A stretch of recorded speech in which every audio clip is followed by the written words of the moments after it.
today's session, I will be taking up classification of matter. Now, classification of matter was based on two criteria. If you remember, in the first lesson, we had learned that matter can be classified based on their physical properties as what? Solid, liquid and gas. So, that we learnt in the first chapter.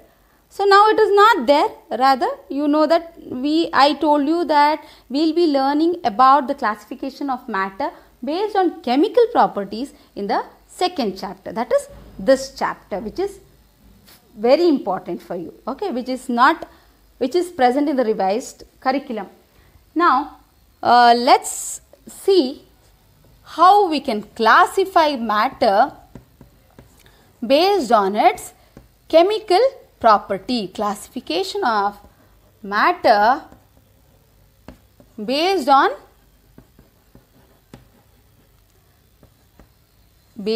its chemical property. Chemical properties. So, based on physical properties, matter was classified into what?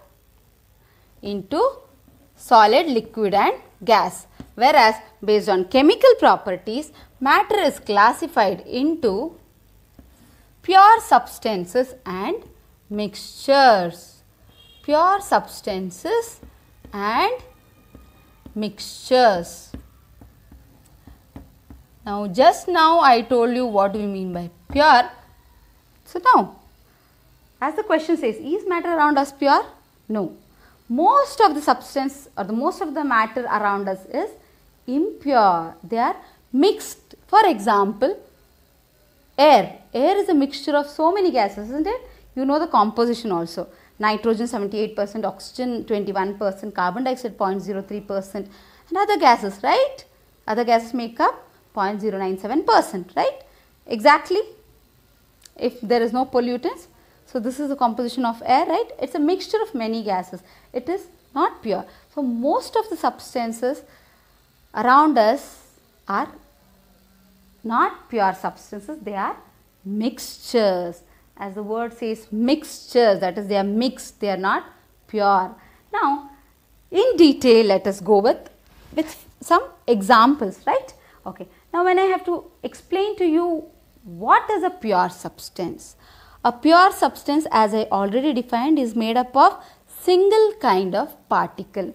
Now, I will take an example. The particle may be, as I told you, it may be just salt. I have taken salts, that is common salt, which you use for cooking, sodium chloride. Now, this is sodium chloride. Okay. This is a compound, or you can say it is made up of only a single type of compound, that is a particle, that may be called in general as a particle. It is made up of only NaCl, nothing else is there. So, this comes under what? Pure substance. So, how do we define a pure substance? A pure substance is made up of single kind of particle, right? It is made up of single kind of particle. Example is what? Sodium chloride, that is your salt. Another example I can say is distilled water. Now, tap water may contain many other minerals, so that does not come under a pure substance. So, if I take a distilled water, then we can call it as what? Pure substance. A pure substance contains only single kind of compound or a particle in general. It may be element. So, if I take iron nail.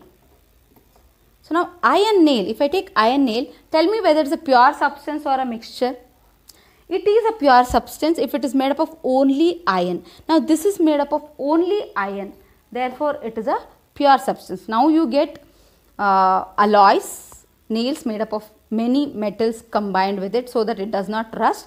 But now, this is magnet which I am holding. It sticks to the iron nail. You know that this iron nail shows magnetic property. Now, this is iron nail which comes under pure substances because it is made up of only iron. Fe. It's made up of only iron, therefore it comes under pure substances. Iron is nothing but single kind. Ironale is made up of single kind of particle, that is iron, isn't it? So we'll write iron also as an example of pure substance, right? So let me rub the board. I will tell about mixtures and the differences also. Before I go to the mixtures, let me to some extent complete pure substance, explanation for pure substances. So pure substances, as I already told, it is made up of what? Single kind of particles, right? It is made up of single kind of particles.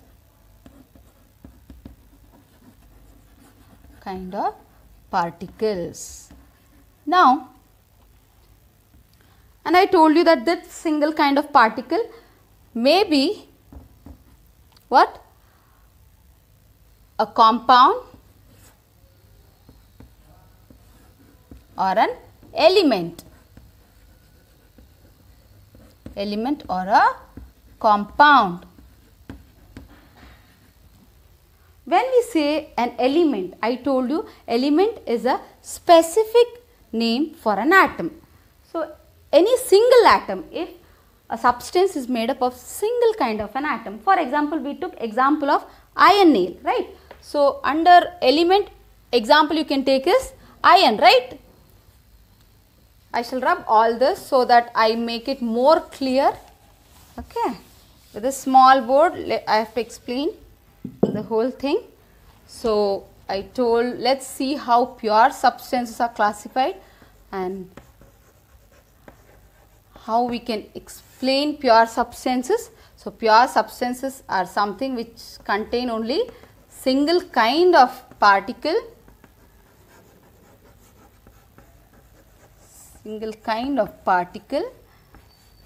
Example, it may be, if it's it may be an element like example ironale, example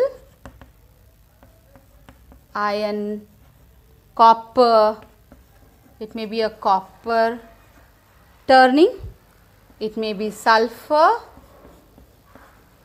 it may be silicon also. So any particular atom, if a substance is made up of any one kind of atom, then it is a pure substance made up of element. Now pure substance can also be made up of what kind of particles? Compounds. Now what do we mean by compounds? Compounds are combination of two or more elements. Now elements combine in a fixed ratio to form compounds. For example, sodium and chloride, a salt solution. So sodium and chloride is one atom of sodium chloride is combining with another atom of chlorine to form sodium chloride. Example, your salt, that is sodium chloride. Here one atom of sodium is combining with one atom of chlorine to form one molecule of sodium chloride compound, right? So likewise water H2O is a molecule which is made up of three atoms, two atoms of hydrogen and one atom of oxygen. So totally it is made up of two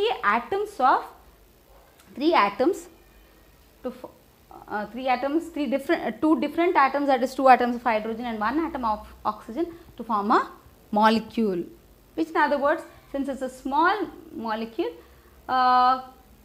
we don't call it as a compound, but here you can just think that it comes under compounds.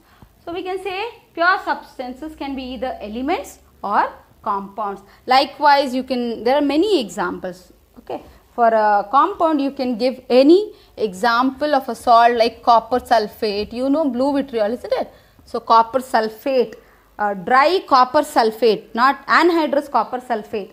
Usually copper sulfate is blue in color because of the water content in it. If it does not contain water, then it is dry copper sulfate, which is not blue in color. Okay, that also again is a pure substance because it's a single compound, single particle, single kind of particle. Now hope you have very well understood the concept of pure substance in chemistry. In chemistry, pure substance means which is made up of single kind of particle and not like pure water, pure food, which is unadulterated or free from germs and chemicals. So already I just explained that it can be classified into elements and compounds. Elements are single kind of particles which can be further divided or classified into metals, metalloids, or which is called as semi-metals. This you have learnt in 8th standard if you remember. And non-metals, you have learnt about the physical and chemical properties of metals and non-metals under your 4th chapter in 8th standard, that is materials, metals and non-metals. You know how to distinguish between a metal and a non-metal based on its property, right? You know that metals are lustrous, metals are good conductors of electricity, metals have more density, they are not magnetic, not all are magnetic, they have high melting point and boiling point, they are good conductors of electricity, heat and electricity, and many more, right? They are hard, usually they are solids, right? So you know the opposite of it is non-metals, and also you have learned some of the chemical properties of metals. Metals react with acids to give hydrogen gas, even non-metals do